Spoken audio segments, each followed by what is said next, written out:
A common issue that I work with a lot of people on is kitchen activities. That's one place where a lot of people can injure themselves in their arms, into their shoulders, and even their neck.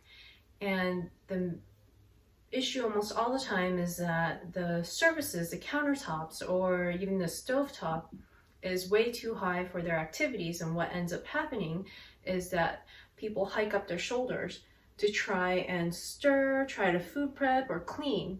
So if you find yourself doing that, hiking up your shoulders to try and reach something, and you're, doing repetitive activity, chopping, stirring, and things like that, do something as simple as getting a footstool to elevate yourself above the surface that you're working on so that your shoulder joint can be in place.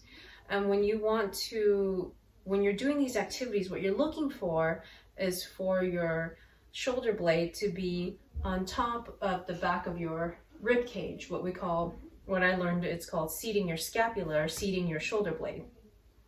So one way that you can figure out how to seat your shoulder blade is to have your arm, so this will be kind of like opening a book, right?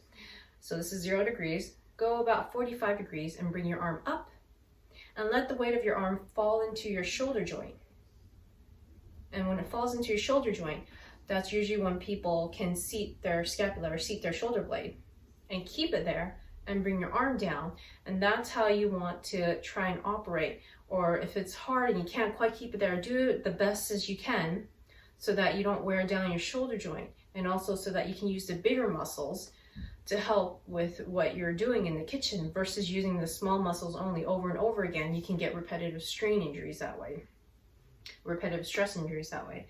So again, elevate yourself with a footstool or something stable that you can get above your surface so that you're not hiking your shoulder up and you're doing your activities, stirring, chopping, cleaning, whatever, at a surface that is easy on your arms and good for your shoulder joints. If you can't do that, move what you're doing to a surface that is a good height for you. Oftentimes I food prep on my dining room table because it's at a better height for me. So for example, I just bring my veggies and chop it on my dining room table, and it's low enough that I feel like I'm comfortable and I'm able to use my big muscles to help out versus hiking up and using my small muscles.